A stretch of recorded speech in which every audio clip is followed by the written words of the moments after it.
سلام، من سبام. سلام، من سپیدم. ما امروز اومدیم با تست یه سری خوراکی‌های ایرانی که تا حالا تستشون نکردیم. اولین چیزی که قراره تست کنیم رایس کیک با طعم پنیر. قیمتش هم 35 تومنه. تستش کنیم ببینیم چجوریه.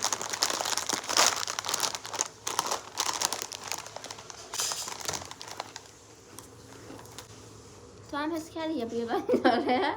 نیست از نظر من خوشمزه نیست. با اینکه کلاً 129 کالریه، فکر میکنم که دقیقاً مزه همون رایس کیکی میده که اونا که رژیمن میخورن. یا اصلا مزه و پنیر باز که هم شد اصلا نمیده. یه بوی خیلی بدی داد. شاید اینجوریه. خیلی بوی بدی داشت. خیلی خب البته خیلی هم بد نیست. تقریبا سالمه. ولی خیلی هم بد نیست. طعم پنیر نداره ولی خب یه چیز سالم میتونه باشه. نه؟ ولی خیلی هم بد نیست. مزه دهن عادت میکنه بهش. تو بهش چند میدی؟ از 10 شاید 6. منم 6 بهش میدم. غیر قابل خوردن نیست. خوبه. ولی برای کسایی که رژیمن به نظر مناسبه. دومی خوراکی که قراره تست کنیم اینه مینی کراکره از برند فان آف دی. قیمتش هم 24,500. طعمش هم سیر و فلفله. اینم تست کنیم. امیدوارم خوشمزه باشه. اون یکی که خیلی بوش بد بود تا باز شد. نه خوشمزه، من دوست داشتم. همون بیسکویت تورده که مزهش سیر و فلفل. خوشمزه است. به عنوان یه عصرونه میتونه مناسب باشه. چه امتیازی بهش میدی؟ 7. من 8 بهش میدم. من دوست داشتم. خوراکی بعدی که قرار تست کنیم اینم مینی کراکره. مثلا 69,500 با طعم پنیره. این میکنم همون قبلی هست نه؟ ولی با طعم پنیر خیلی خوشمزه. مزه چی میده بگم خوبه؟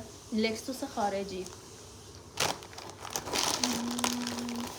پنیرش تستش کن.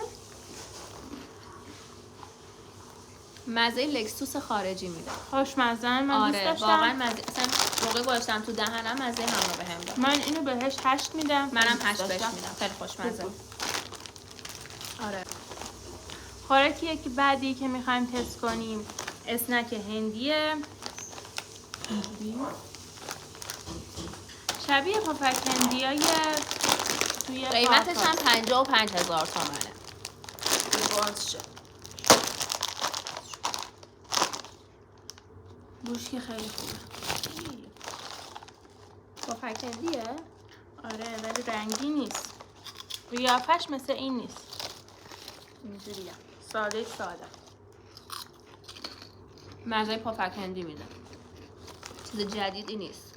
خوشمزه. فکرم نکنم خیلی ادویه خاصی داشته باشه. نه. دقیقاً مزه پفک هندی میده. ترکیب مدیترانه‌ایه طعمش. نه دیگه.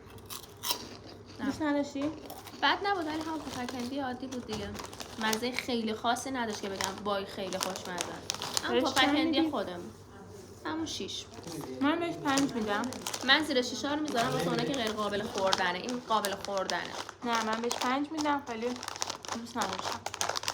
بد نبود ولی خیلی خوشمزه هم نبود. حالا میخوایم اینو تست کنیم. اسمش هم پلت برگه‌ای پنیریه.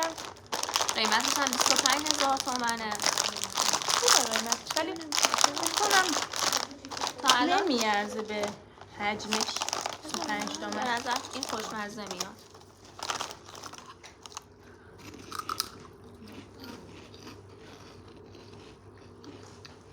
خوشمزه. این هم مزه پفک هندی میده.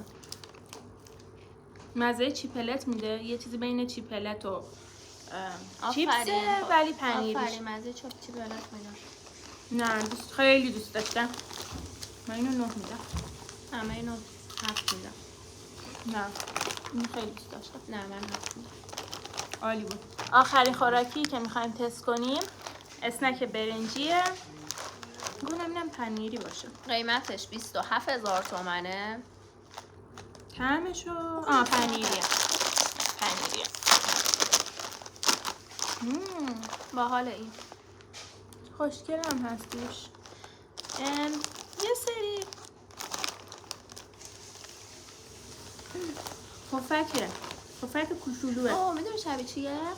این پفک های دایره کوچولو ها بود قبلا می‌خوردیم. استوانه آره بود. جعبش. آره اسمش چی بود؟ خدا منم نمیدونم یادم نیست اصلا. مزه اونو میده. خیلی خوشمزه است. هم پفکه. مزه پفک میده ولی مثل اینکه با برنج فرآوری شده. با برنج، آره با آرد و برنج و اینا. خیلی خوشمزه. خوشمزه بود، دوست داشتم. یکم نوستالژی. من یکم دیگه بخورم. نمیخوای؟ نه. خوشمزه بود، دوست داشتم. بهش چند میدیم؟ به اینم 8 میدیم. 5؟ آره. نه من دوست داشتم. بهش 9 میدم. خب به نظر من بین همه اینا این بیشتر نظرمو جلب کرد چون که هیچ کدومش مزه جدیدی نداشت که بگم طعم جدیدی داره که بگین حتما تستش کنید. ولی به نظر من این به عنوان یه عصرونه ارزش خریدن داره. به نظر منم این دوتا این طعم نوستالژی داشت، خیلی دوست داشتم. اینم که مثل چیپلت بود ولی پنیری بود، چون کلا چیپلت رو دوست دارم. این دوتا رو من پیشنهاد میدم بخرین، مطمئنا خوشتون میاد. لایک و سابسکرایب یادتون نره. اینو هم بگین که اگه دوست دارین خواهرم بازم تو ویدیوها باشه تو کامنت ها حتما بگین و نظرتون رو بنویسین. دوستتون دارم.